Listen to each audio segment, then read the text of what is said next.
سلام، من علی ام و این چالش 30 روز 30 پسته. این چالش به این صورتی که من باید به مدت 1 ماه هر روز یک ویدیوی آموزشی کوتاه و پرکاربرد رو براتون آپلود کنم. خوش اومدید به قسمت اول، عوض کردن آسمون. خب بچه‌ها، من برای این آموزش از دو تا وبسایت استفاده کردم که تو دیسکریپشن آدرس هر دو تا وبسایت و همینطور اسم عکاسایی که عکساشون رو دانلود کردم رو براتون میذارم. وبسایت خوبی هستن، عکسای با کیفیتی دارن و اگه خواستید میتونید ازشون استفاده بکنید. خب وارد محیط فتوشاپ می‌کنیم عکس‌ها رو. البته این نکته رو بهتون بگم، این قابلیت برای فتوشاپ نسخه 2021 در دسترسه و تو نسخه‌های پایین‌تر شما نمیتونید این قابلیت رو پیدا بکنید. وارد گزینه ادیت میشیم. از این قسمت اسکای ریپلیسمنت رو میزنیم. یک مقدار زمان میدیم تا به صورت اتوماتیک آسمون عکس ما رو تشخیص بده و اون رو جایگزین بکنه با آسمونی که به صورت پیش‌فرض برامون تو اینجا نمایش داده. خب همونطور که می‌بینید فتوشاپ این کار رو به صورت خیلی فوق‌العاده‌ای داره برامون انجام میده. از این قسمت شما میتونید انواع آسمون‌ها رو انتخاب بکنید، هر کدوم که دوست داشتین رو روش کلیک بکنید و جایگزین آسمون بکنید و یا اگر خواستید میتونید از این قسمت عکس آسمونی که خودتون عکاسی کردین و یا از جای دیگه دانلود کردین رو وارد محیط فتوشاپ بکنید و ازش استفاده کنید. خب وارد قسمت تنظیمات میشیم. از این قسمت گزینه اول شما میتونید میزان ادغام شدن آسمونتون با تصویرتون رو کم و زیاد بکنید. از قسمت گزینه دوم شما میتونید میزان در واقع فید شدن لبه آسمون با تصویرتون رو کنترل بکنید. میتونید میزانشون رو کم بکنید و یا میزان اون رو زیاد بکنید. از قسمت بعدی میتونید برایتنس یا روشنایی آسمونی که وارد کردین رو کم و زیاد بکنید.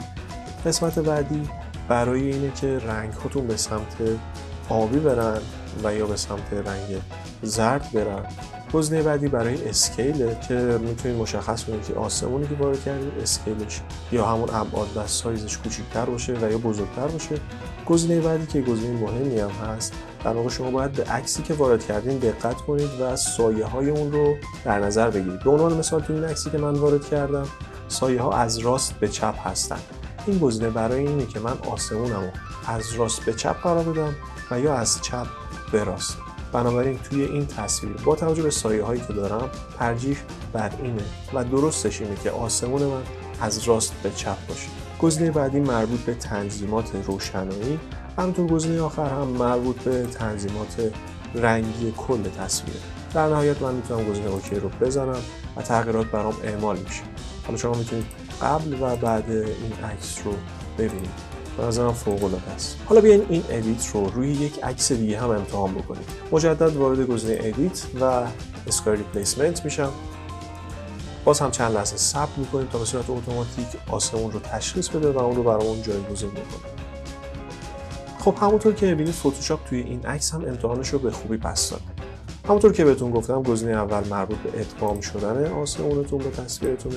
گزینه بعدی برای فید شدن لبه‌ها، بعدی برای روشنایی آسمونی که وارد کردید، میتونید اون رو روشن‌تر و یا تیره‌تر بکنید. گزینه بعدش برای اینکه رنگ‌هاتون رو به سمت آبی ببرید و یا اون رو به سمت رنگ‌های زرد ببرید. گزینه بعدی اسکیل آسمونتونه. گزینه بعدی هم چپ و راست کردن در واقع آسمونتون و تنظیمات رنگی و تنظیمات نوری رو تو گزینه‌های آخر میتونید انجام بدید. در نهایت من اوکی رو میزنم و قبل و بعد این عکس رو هم میتونید ببینید.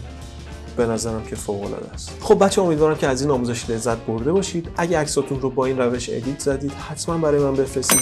یادتون نره که کانالمو سابسکرایب بکنید. تا قسمت بعدی این چالش فعلا.